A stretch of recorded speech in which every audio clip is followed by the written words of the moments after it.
kawasan buatan manusia yang sejatinya untuk konservasi kualitas keanekaragaman dari flora. Jadi kayak museum kami, Mas. Kami biasanya eksplorasi, kita ambil bibitnya, kemudian kita kembangkan di kebun raya. Apalagi pembangunan yang menggeser fungsi hutan, itu kan otomatis satwanya dan ini juga tergerus. Nah, kami berusaha mempertahankan tadi. Kebun Raya Balikpapan punya tema. Setiap kebun raya itu punya tema. Nah, kalau kebun raya Balikpapan itu temanya adalah tanaman kayu Indonesia.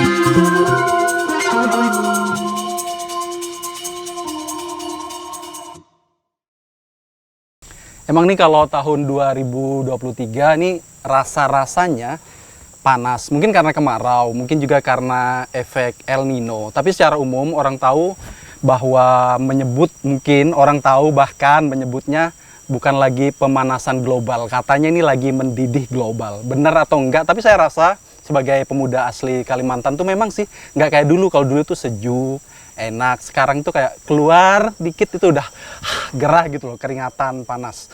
Nah, hari ini saya Halif Sardi melalui Stumats atau Studio Penuh Manfaat hadir di Kebun Raya Balikpapan. Dan kita bakal ngomongin tentang potensi hutan yang ada di Kalimantan, bagaimana cuaca dan iklim yang ada di Kalimantan, terus bagaimana pengaruh deforestasi yang ada di Kalimantan Timur. Dan sudah hadir bersama saya hari ini Bapak Lukman Riyadi sebagai Kepala UPTD Kebun Raya Balikpapan. Selamat siang, Mas. Ya, selamat siang, Mas. Ya. Saya panggilnya Mas atau Pak lebih pribadi? Mas aja, Mas. Biar kelihatan lebih muda. Lebih muda. Oke, siap disambut lebih muda. Mas Lukman, ini kan kita ngobrolnya nanti agak lebar. Siap. Gitu. Terus lebih dari hati ke hati. Saya sebagai pemuda asli Kalimantan, saya Dayak, Mas Lukman. Oh, siap. Jadi kayak ngerasa sedih aja dulu kalau bangun pagi di pinggir rumah saya itu saya masih dengar suara wak-wak. Iya. Tahu kan wak-wak? Tahu, ada di sini juga. Nah, sekarang itu saya sudah nggak pernah dengar lagi gitu. Dan itu sangat menyedihkan. Terus kalau keluar itu sudah nggak kayak dulu lagi. Kayak kalau bahasanya orang Banjar, hantugin benaung gitu, Mas. Saking panasnya gitu, Iya, betul. Nah, kalau sudut pandangnya Mas Lukman melihat apa yang terjadi saat ini dengan hutan yang ada khususnya di tanah kita, tanah Borneo, tanah Kalimantan. Jadi kalau dulu orang nyebutnya nggak langsung Kalimantan, tapi tanah Borneo. Kalau Sulawesi, Celebes. Iya, betul. Gitu. Kalau Mas Lukman melihatnya apa sebenarnya yang terjadi dengan hutan-hutan yang ada di tanah Borneo ini? Ya, saya lihat memang pergeseran dari, ya mungkin efek domino dari sebuah perencanaan pembangunan ya. Jadi beberapa lahan memang dibutuhkan oleh masyarakat untuk tumbuh kembang dari penduduk tersebut gitu ya. Nah, tetapi memang ada sisi lain yang memang harus kita pertahankan juga kan gitu. Nah, salah satu upaya dari pemerintah itu menghadirkan namanya kebun raya sebetulnya. Jadi upaya-upaya untuk melestarikan tadi yang disebut Masnya tadi, ada floranya, faunanya, itu kita lestarikan dengan membentuk kawasan-kawasan konservasi. Jadi memang kalau perencanaan pembangunan di perkotaan, apalagi di tanah Kalimantan, harus balance itu. Jadi harus ada pembangunannya, tetapi juga ada area konservasinya juga yang menjaga. Ada plot-plot khusus yang tidak bisa kita rubah atau kita bangun karena memang untuk fungsi dari konservasi tersebut, seperti itu. Oke, kalau Mas Lukman ngelihat kota Balikpapan dulu dengan sekarang seperti apa? Perubahan pembangunannya signifikan banget atau seperti apa sih? Sebetulnya kalau menurut saya itu masih kategori lambat ya, karena sebetulnya dari pemerintah kota sendiri itu secara RT RW itu menetapkan bahwa 52% itu di kawasan Balikpapan itu tidak boleh untuk pembangunan. Jadi 52%. Iya, 52% itu sebagai RTH. Oke. Itu ada peraturannya. Dan sekarang masih terjaga. Masih terjaga. Dan itu sudah dari dulu diusulkan, dari sudah berpuluh tahun yang lalu sudah dipikirkan oleh orang-orang pejabat-pejabat yang terdahulu. Dan yang saya bangga juga di Balikpapan bahwa tadi kita memperkuat lingkungan itu dengan peraturan-peraturan yang positif kan gitu, peraturan-peraturan yang menjaga lingkungan sekali kan gitu. Oke, Makanya kita di Balikpapan ada 2 hutan lindung loh, bayangkan. Untuk di beberapa kota yang lain tuh tidak punya hutan lindung. Nah, kami punya hutan lindung ada 2. Hutan lindung Sungai Wain sama hutan lindung Sungai Manggar gitu. Oke. Mas, kan kalau dari dulu setahu saya Kota Balikpapan, pemerintah Kota Balikpapan itu memang selalu menolak adanya aktivitas pertambangan kan. Iya. Dengan adanya Kebun Raya Balikpapan, fungsi sebenarnya itu seperti apa sih Kebun Raya Balikpapan? Ya, saya jelaskan sedikit dulu ya. Kebun Raya Balikpapan itu kawasan buatan manusia yang sejatinya untuk konservasi kualitas keanekaragaman dari flora. Jadi kami Gimana kayak konservasi kualitas hayati. jadi kayak museum kami, Mas. Oke. Jadi beberapa tanaman-tanaman yang terancam punah yang ada di hutan lindung ataupun di kawasan-kawasan hutan Kalimantan, kami biasanya eksplorasi, kita ambil bibitnya, kemudian kita kembangkan di kebun Kebun Raya raya. Balikpapan. Supaya nanti ratusan tahun kemudian apabila pengen melihat ulin di tempat habitat aslinya sudah tergerus oleh pembangunan, kita bisa lihat di Kebun Raya Balikpapan. Nah, contohnya tadi juga katanya di belakang rumahnya wawa ya. Ya, Nah, di kebun raya ini masih ada wawa itu, wawa lutung merah. Jadi beberapa fauna juga akhirnya masih terjaga karena floranya itu juga ada di sini gitu. Oke. Ini kan 2023, deforestasi, pembangunan. Kalau Mas rasakan hutannya masih bisa terjaga atau tidak? Karena gini, kalau kita ngomongin tentang keanekaragaman hayati, flora dan fauna, setahu saya Ya. sampai dengan saat ini belum ada data yang pasti sebenarnya ada berapa ribu endemik flora dan fauna yang ada di Kalimantan Timur kan, Mas? Atau apakah Kebun Raya Balikpapan ini mampu menampung yang sekian ribu jenis hayati tersebut, Mas? Sebetulnya bukan lebih ke menampung, tapi mempertahankan, Mas. Oke. Jadi kita nggak usah ngomong penambahan satwa ya. Oke. Pengurangan satwa aja sulit itu dilakukan dengan perubahan iklim tadi ya, kita cuaca yang cukup ekstrim, kemudian apalagi pembangunan yang menggeser fungsi hutan, itu kan otomatis satwanya dan ini juga tergerus. Nah, kami berusaha mempertahankan beberapa habitat-habitat juga yang hadir ketika ada floranya yang kami tanam seperti itu. Jadi prosesnya gimana? Ngambil dari hutan Sebuah tanaman, misalkan kantung Anggaplah- semar, Oke, misalkan. kantong semar. Kantung semar di Kalimantan ini kan ada sekitar 25 jenis. Jadi kami ambil beberapa jenis yang tidak ada di Balikpapan, kita ambil kemudian kita tanam di sini lagi. Kemudian kita pembibitan juga untuk dibudidaya lagi kan gitu. Jadi kita punya beragam jenis flora dan Kebun Raya Balikpapan punya tema. Setiap kebun raya itu punya tema. Nah, kalau Kebun Raya Balikpapan itu temanya adalah tanaman kayu Indonesia. Jadi hampir 80% kayu Kalimantan itu ada di Kebun Raya Balikpapan. 80%. 80%. Gitu. Terus kayu-kayu yang sudah hampir punah itu seperti apa, Mas? Banyak ya Kayak kayak misalnya ulin. ulin ya, terus mungkin bengkirai. ada beberapa teman kita nggak usah ngomongin anak generasi kita ya. Teman Oke. kita aja nggak tahu bentuknya pohon ulin gitu bagaimana. Iya. Buahnya Dan mereka nggak tahu ternyata buahnya bisa buat menghitamkan rambut. Betul. Nah, benar.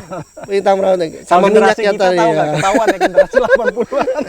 Sama kayak kantung semar, kan nggak tahu juga bentuknya gimana. Selama ini cuma lihat di foto, ih bagus ya kantung semar ini, tapi tidak pernah lihat gitu ya. Malah kemarin ada bule dari Finlandia gitu ya, dia kaget ngelihat putri malu. Oke. Jadi putri malu itu karena mungkin di negaranya tidak ada dan di kota-kota Balikpapan kan juga tidak terlalu banyak ya rumputan. Iya. Dia kaget ngelihat loh kok bisa putri tanaman dia. Jadi apa ya, kuncup gitu loh. Nah, padahal putri malu itu kan hal yang biasa kita temui di waktu kita kecil di belakang rumah gitu ya. Mas, ini sebelum masuk ke pertanyaan yang agak lebih berat. Wah, Karena iya. berkaitan. Tambah lama tambah berat, kayaknya dari awal juga berat. Enggak. Kalau pertama kan santai drilling Ya, dulu, Mas, betul, gitu. betul.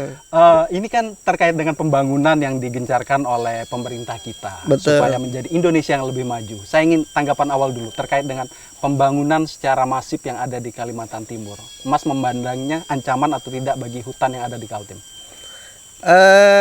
Kalau dibilang ancaman enggak juga ya, karena memang selama itu dipenuhi dasar-dasar regulasi, mana yang bisa di pembangunan, mana yang tidak. Jadi memang apalagi sekarang itu kan lagi apa namanya digalakan pembangunan yang berkelanjutan dengan sistem apa namanya Yang rendah emisi rendah lah. emisi, kemudian hijau dan segala macam.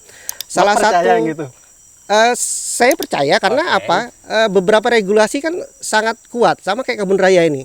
Kebun raya itu tidak akan bisa diganti dengan perumahan karena kita SK-nya dari kementerian. Jadi kita punya negara nih. Jadi untuk merubah lahan tuh harus prosesnya panjang. Nah makanya harus ada dasar-dasar dulu ditempatkan mana yang bisa dibangun, mana yang nggak bisa. Oke. Nah oke. makanya kebun raya ini juga diprediksi untuk ratusan tahun supaya mengatasi dari tergesernya tergerusnya hutan-hutan gitu. Jadi kebun raya ini salah satu ini juga gitu. Makanya hutan lindung juga beberapa yang di SK-kan kan gitu juga.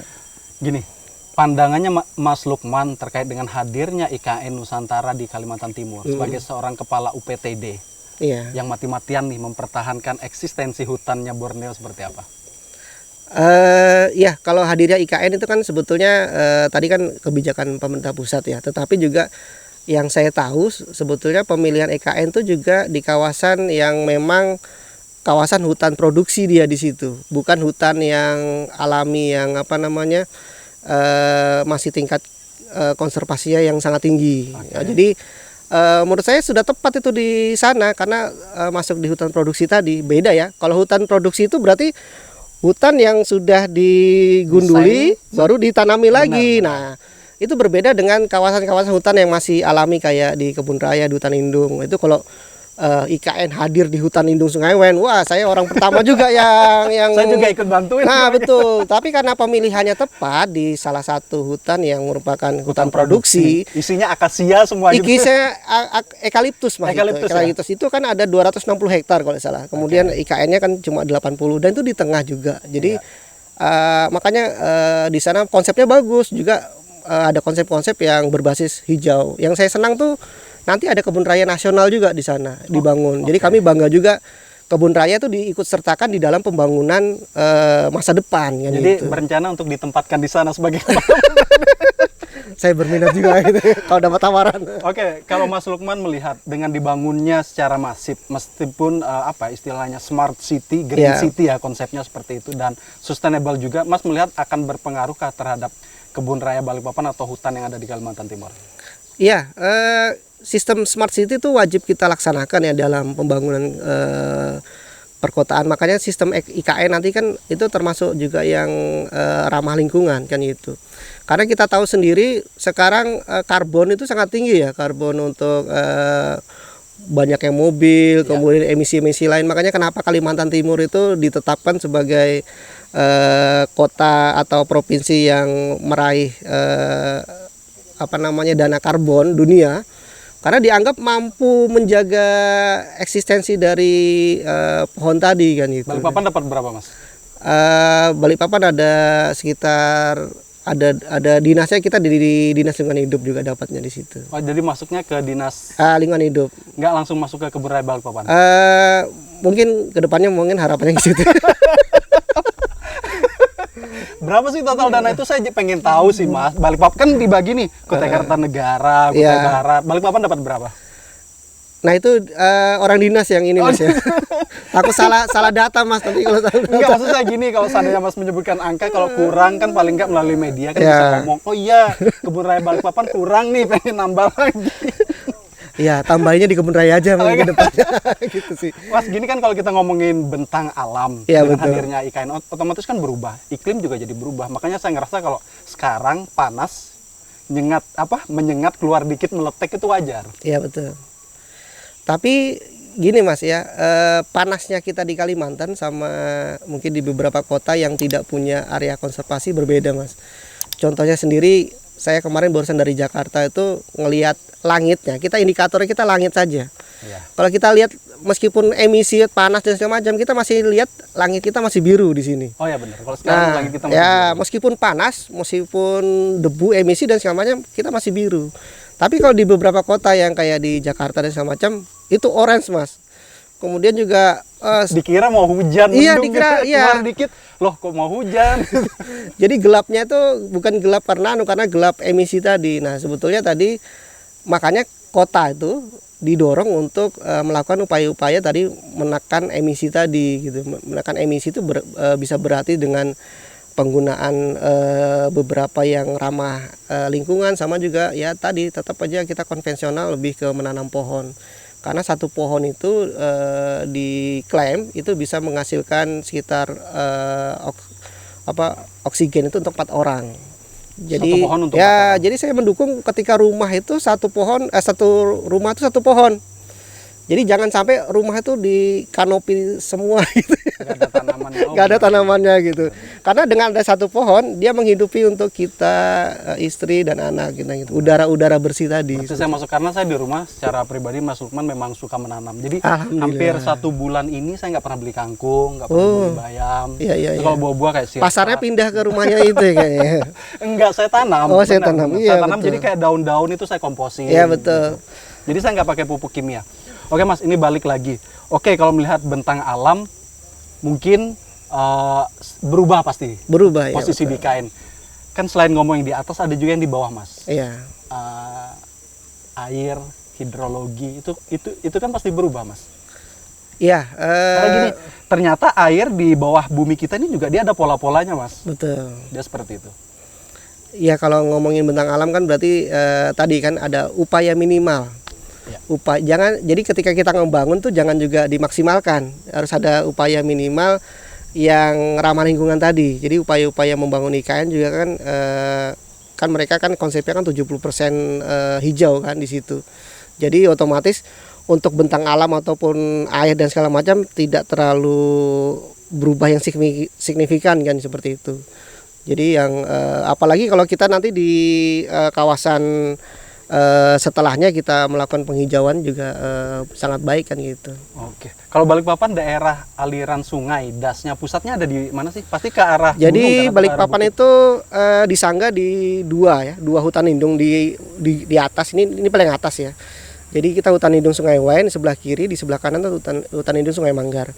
Yang Sungai Manggar itu yang dijadikan bahan baku air minum untuk warga kota Balikpapan. Jadi warga Balikpapan kenapa mencintai hutannya, karena bahan bakunya untuk air minum itu air permukaan. Oh, oke. Jadi oke. kita harus jaga hutannya. Jadi kalau hutannya hilang, ya hilang juga airnya gitu otomatis. Oh, gitu. Itu yang akhirnya mungkin yang membuat kota Balikpapan itu menolak adanya tambang masuk ya. Karena pola masyarakat, kulturnya itu dia tidak bertahan melalui apa ya, kegiatan ekonomi pertambangan, tapi Iya. melalui dengan bertahan hutan mereka, atau seperti apa sih Mas?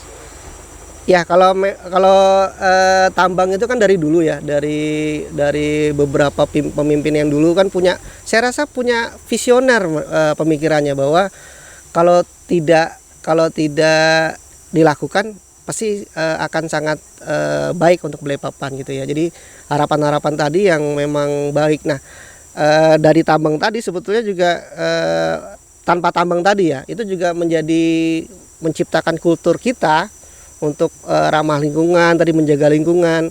Dan yang saya bilang tadi, salah satu sumber air baku kami itu ya dari hutan lindung Sungai Manggar tadi melalui waduknya. Jadi kalau hutannya di sini habis dibuat tambang, pasti tidak akan ada air permukaan yang menjadi air baku dari masyarakat Balikpapan. Jadi integrasinya sangat lurus itu. Oke. Ini kan selain air permukaan, tahun 2010 saya pernah melakukan pemetaan air bawah tanah. Iya. Kondisi air bawah tanah Balikpapan sebenarnya seperti apa sih? Nah sebetulnya Dinas Lingkungan Hidup itu punya satu bidang yang menangani tentang air, udara dan air. Jadi ada kualitas udara Kota Balikpapan seperti apa. Kami kan ada ngasih alat-alat di beberapa lokasi kan gitu. Oke. Kemudian untuk air juga kita ada sampel-sampel di beberapa sungai dan beberapa air bawah tanah tadi. Nah untuk hasilnya itu nanti lebih ke DLH sih, tetapi dari DLH tadi sudah melakukan upaya-upaya tadi supaya sungainya tetap ini ada baku mutunya kan, baku mutunya itu baik. Makanya kita ngelakukan sampel terus. Ketika di sampel itu nanti buruk, berarti di hulunya nanti kita perbaiki. Kita lihat lagi misalkan ada industri di sana, berarti industrinya harus punya pengolahan air limbah, ipalnya. Nanti kita cek lagi dan segala macam. Dan salah satu yang paling patuh tuh ya Balikpapan ya untuk IPAL yang lebih apa namanya, perusahaan yang di dalamnya kan harus wajib AMDAL di sini ya. Iya, Nah, benar, jadi benar. pemerintah itu sangat ketat tadi karena menjaga lingkungan tadi, efeknya ya imbasnya ke masyarakat juga, ke pejabatnya juga. Pejabatnya kalau di rumahnya hutannya nggak ada ya dia kan airnya juga nggak ada Mau kan minum gitu. dari Mau mana minum dari nanti mana. Bapak gitu ya. Tapi memang ya tadi upaya-upaya yang regulasi yang sudah kita tekan. Kalau arus itu kan memang sangat kencang ya, arus perubahan tuh kan. Yang penting kita punya dasar tadi kayak dari dulu kita tidak boleh tambang. Dasar itu yang kita pegang sampai sekarang, akhirnya kan kuat itu. Oke, oke. Mas, setelah dibangunnya IKN ini walaupun belum selesai, ada tidak terjadi perubahan signifikan kepada kualitas air yang ada di Kota Balikpapan? Ya itu kalau secara kualitas datanya itu kan kita berbicara data ya, itu Ya. kan teman-teman DLH seperti itu sih. Kalau di kami itu tidak, karena hutan kami kan satu hamparan dengan hutan lindung Sungai Wain. Kuantitinya jumlahnya masih sama mungkin? Sama. Itu bisa kita buktikan dengan waduk kami, Mas. Di dalam kami ada 3 waduk. Meskipun kemarau itu tidak habis sama sekali gitu, paling cuma turun beberapa sentimeter saja itu. Mungkin karena musim kemarau memang. Iya, karena musim kemarau tadi. Nah, tapi kalau misalkan di musim kemarau itu di kota dia tidak menjaga hutannya kan otomatis kan sangat habis gitu. Ini kan saat ini kan musim kemarau, Mas. Iya. Suplai air bersih untuk warga Balikpapan dengan waduk ini saja seperti apa? Saat ini kan di hutan di Waduk Manggar masih mencukupi kan, untuk makanya sebetulnya kemarin dari pemerintah pusat juga membuat embung Batu Raden yang di Lemaru itu kan, jadi membendung lagi. Itu sebetulnya satu aliran juga itu dari hutan lindung kan gitu. Dan catcher area tangkapannya memang cuma di Sungai Wen, terus di sini Iya. di tempat kita. Jadi gitu. kami tuh kayak digambar tuh kayak paru-paru, makanya istilah paru-paru dunia itu ya di Balikpapan ada. Sebelah kiri itu hutan lindung Sungai Wain, di sebelah kanan hutan lindung Sungai Manggar kan gitu. Oke. Dan itu supaya menjaga masyarakat tidak mendekati ya kami berupa kebijakan tadi, tidak mengeluarkan sertifikatnya kan gitu. Kemudian dan segala macam itu upaya kita kan gitu. Untuk supaya tidak terlalu meluas, mendekat ke kawasan hutan seperti itu. Oke. Selama ini daya dukung pemerintah seperti apa dengan Kebun Raya Balikpapan, khususnya Kebun Raya Balikpapan ya. Saya tidak berbicara kebun raya yang lain atau area konservasi yang lain, khususnya untuk Kebun Raya Balikpapan. Daya dukungnya seperti apa sampai dengan saat ini? Ya kalau dari pemerintah kota itu jelas semua biaya operasional dan kami setiap tahun juga naik ya, alhamdulillah. Jadi kalau yang dengar lagi nih siapa tahu bisa naikin lagi. Kami juga dibantu beberapa CSR swasta. Jadi CSR swasta itu juga sangat membantu keberadaan kebun raya. Dia senang juga karena memang kalau untuk kualitas perusahaan untuk menuju proper yang hijau, dia harus CSR-nya yang lebih ke keanekaragaman hayati. Dia harus lebih tinggi gitu. Oh iya, kalau dulu kan cenderung ke sekali kasih habis. Kalau Iya. sekarang CSR itu apa ya, sifatnya sustainability ya? Ya betul. Jadi kami kemarin tuh dapat beberapa CSR tuh yang sistemnya berkelanjutan. Oke. Jadi kami lebih ke bukan CSR yang kayak tempat sampah atau pot kan gitu ya, tapi kita lebih ke membentuk sebuah taman. Sampai sekarang juga kayak Taman Belian tadi yang saya ceritakan tadi, Taman Belian itu juga dari CSR juga gitu. Taman Belian. obat-obatan ya. Oh oke. Kan saya mikirnya belian itu apa ya, ritual atau budaya Iya, gitu, tiba-tiba betul. masuk gitu. Oke. Mas, ini kan sebagai kepala UPTD, namun juga Mas Lukman juga penduduk asli yang tinggal di kawasan Iya, ini. betul. Sebenarnya regulasi seperti apa yang betul-betul Mas Lukman harapkan? Ya tadi regulasi yang ramah konservasi dan ramah lingkungan gitu ya. Jadi regulasinya memang harus dikuatkan sebagai dasar tadi untuk menekan lajunya pertumbuhan. Makanya kan ada bahasa laju Menekan laju pertumbuhan apa nih? untuk yang tidak menggeser kawasan konservasi. Oh, dari gitu. sekitar kisaran 52% itu tadi. Iya, Jangan sebetulnya sampai- jadi pemerintah usahakan 52% itu tetap kekeh gitu kan. Jadi permukiman tuh hanya 48% dan itu di Indonesia beberapa tidak bisa seperti itu karena sudah tidak bisa menekan lajunya tadi. Kalau Balikpapan kan kota baru ya, mungkin ada beberapa kota baru yang pembangunannya belum semasif di Jawa gitu. Makanya kita bisa tekan tadi dengan 52 tadi, usahakan ditekan terus kan gitu. jangan sampai lewat 52 tadi untuk RTH kawasan hijau gitu sih. Oke, Mas Lukman. Ini mumpung kita ditonton banyak orang, apa yang ingin Mas Lukman sampaikan kepada pimpinan yang ada di atas banget, kemudian para wakil rakyat itu, kemudian masyarakat dan anak muda, kenapa Kebun Raya Balikpapan luasan hektarnya jangan sampai berkurang, kalau perlu nambah? Iya, jadi Kebun Raya Balikpapan, hutan lindung, kemudian ada Taman Nasional itu kan berupa penetapan dari pemerintah sebagai upaya tadi menekan lajunya pertumbuhan ya. Jadi harapannya pemerintah pusat itu membangun beberapa kebun raya lain di daerahnya, membentuk hutan lindung di daerahnya seperti itu. Jadi membuat regulasi yang diimplikasikan ke daerahnya tadi.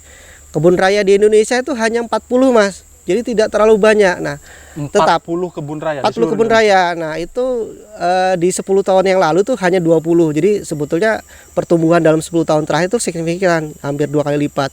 Nah, harapannya nanti 10 sampai 20 tahun ke depan itu kami bertambah lagi keluarga kebun raya namanya kan jadi 60 lah gitu. Itu ada asosiasinya? Iya, kami di gitu atau apa gitu. Enggak sih, kami di bawah Enggak, saya serius nanya, siapa tahu ada. Di bawah kan? binaan dari Badan Riset Inovasi Nasional. Enggak benar kalau misalnya berkumpul dalam sebuah organisasi orang takut loh. Benar sumpah. Ya, kami ya Kebun Raya Indonesia bahasanya kan gitu. Jadi beberapa kebun raya di daerah kita bergabung jadi satu, itu ada memang forumnya gitu kita. Oh gitu. Dan kami mendorong tadi beberapa pemerintah kota yang baru, yang lahannya masih banyak untuk membentuk kebun raya baru kan gitu. Kebun raya baru termasuk di Balikpapan? Kalau kebun Balikpapan kan sudah punya, yang belum punya kan Kaltara, nah, gitu ya. Kaltara hutan semua memang. Nah, kan kenapa nggak dijadikan kebun raya supaya ini? Nah, tapi alhamdulillah nanti di Kaltara ada muncul satu, insya Allah dideklarasikan 3 tahun lagi sudah ada inisiasinya di sana. Saya spill tipis-tipis saya dulu ya. Oh iya, makasih Mas. Karena setahu saya Kaltara ini lagi masif pertambangannya, alasannya kan memang untuk pembangunan kan. Iya. Dari situ. Makanya hadirnya kebun raya itu tadi cukup strategis di kota-kota yang berbasis hutan dan masih kawasannya bagus gitu. Oke, Mas Lukman, sejauh ini apa yang sudah dilakukan oleh Kebun Raya Balikpapan terhadap pemerintah, terhadap masyarakat supaya eksistensinya ini terdengar, terjaga Kebun Raya Balikpapan ini?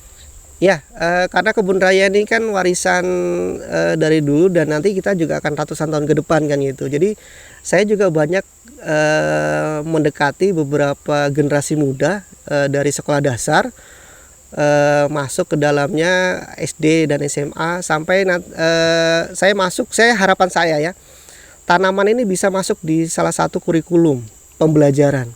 Muatan lokal. Seperti apa? Saya agak kurang menangkap gitu. Ya, kan jadi kalau di SD kalau zaman saya dulu ada namanya IPA. Ya, betul. Pengetahuan alam gitu. Nggak tahu kalau sekarang ya. Nah, sekarang itu bagus ya dengan program P5 tadi mereka harus ada project untuk salah satu kearifan lokal. Dia harus tentang kearifan lokalnya. Salah satunya kan Kebun Raya Balikpapan. Nah, itu banyak dijadikan project sebetulnya dari SD tadi itu. Jadi dia itu datang ke sini untuk melihat ulin dan segala macam. Nah, itu dijadikan satu bahasan pembelajaran di sekolahnya. Jadi harapannya tadi tetap saja dengan program-program tadi supaya dari sejak dini itu kita punya kecintaan tentang tanaman. Harapannya misalkan cita-cita kalian jadi dokter, misalkan dari insinyur itu yang suka tanaman kan itu. Yang ramah lingkungan. Nah, betul, penyiar. Karena sekarang sedikit-sedikit ngetren kan tentang tanaman tuh. Logonya boba tuh tanaman gitu ya. Logonya merek apa tanaman. Jadi tanaman tuh secara tidak langsung tuh ada di sekitar kita. Nah, itu karena impactnya kepala kita dari kecil tentang tanaman gitu. Oke. Kalau Mas Lukman sebagai kepala UPTD, UPTD Kebun Raya Balikpapan, sebenarnya apa yang selama ini masyarakat di luar sana tidak ketahui, hal hebat yang ada di Kebun Raya Balikpapan ini, supaya semakin banyak orang datang ke sini, kemudian semakin banyak orang yang mencari informasi tentang Kebun Raya Balikpapan? Ya, jadi kalau rata-rata ke hutan kan teman-teman apa sih tanaman aja kan gitu, apalagi kebun raya hutan aja, hijau aja ya. Nah, kami menawarkan beberapa hal yang tidak yang biasa dia tahu, tetapi apa yang biasa dia lihat dulu masa kecil tapi tidak ada di sekarang gitu ya.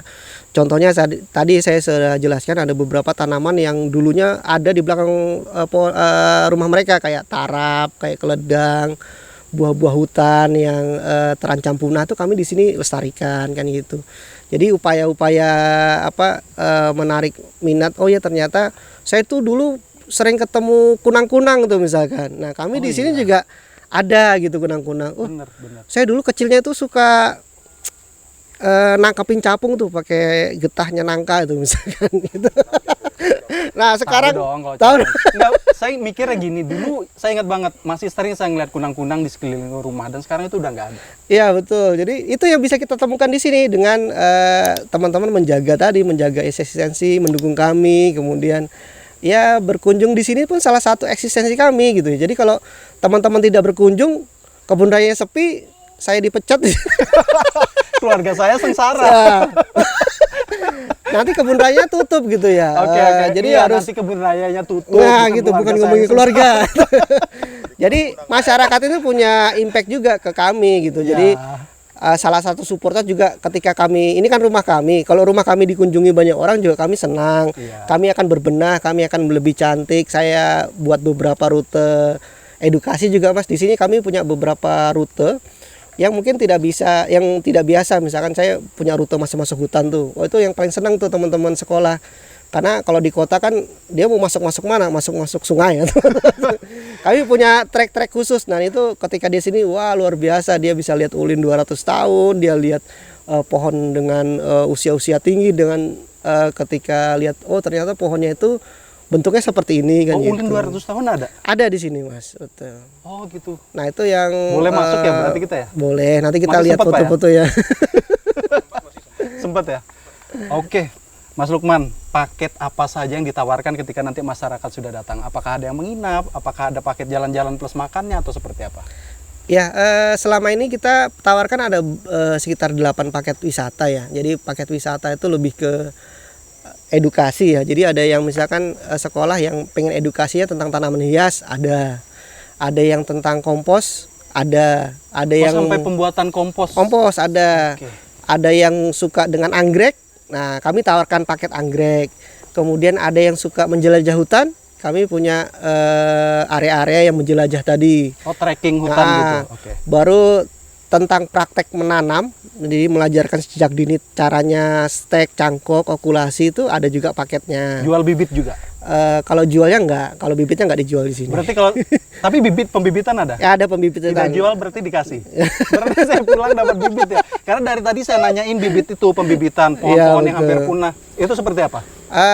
Kami juga mengupayakan itu di budidaya ya. Nanti kedepannya juga memang makanya kami sebutnya namanya reintroduksi. Jadi kita mengembalikan habitat lagi nanti ke depannya. Ya, karena kalau konservasi sama budidaya kan beda. Kalau konservasi yang penting ada. Iya, betul. Jumlahnya tidak seberapa tidak masalah. Gitu. Ya, betul. Karena tadi benar-benar saya menginginkan kalau saya pulang dari sini saya pengen bawa buah bibit tarap, kemudian durian hutan yang tumbuh di bawah. Betul. Kan ada yang tumbuh di atas. Ya, itu namanya durian kura-kura tuh. Oh iya, durian kura-kura. Kemudian lahong. Itu. Lahung ada karantungan itu ada juga di sini. Benar. Itu yang saya pengen. Jadi bibitnya ada. Baliknya bibitnya ada.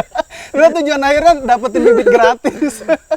Mudahan ada karena kemarin kita dapat tuh cuma 8 itu pun kita sudah tanam semua. Jadi tapi kedepannya dari yang sudah tertanam tadi itu kan pasti punya anakan dan segala macam. Kedepannya nanti kita akan kembangkan lagi. Karena gitu. Gini kalau pulang nggak bawa oleh-oleh kan nggak seru Mas. Oh siap.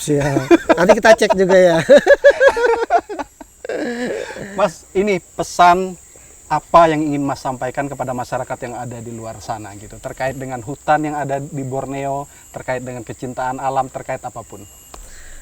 Ya pesannya adalah menjaga konservasi dan selalu bergaya hidup ramah lingkungan dan pastikan selalu berkunjung ke kebun raya kan gitu. Jadi menjaga eksistensi kita juga tadi. Menjaga eksistensi Mas Lukman dan keluarga dan hutan yang ada di lingkungan ini. Gitu. Kalau Oke, Mas Lukman, terima kasih karena sudah mau hadir di podcast Too Much namanya. Jadi studio penuh manfaat. Bedanya studio kita kali ini langsung di alam dan saya sebagai apa ya? sebagai jurnalis, terus sebagai pemuda asli Kalimantan itu berharap bahwa tugas ini bukan cuma tugas kami penduduk asli yang ada di sini, tapi juga tugas kita semua, terutama Anda yang saat ini memegang regulasi. Berpihaklah kepada hutan, berpihaklah kepada lingkungan. Selamat siang, sampai jumpa.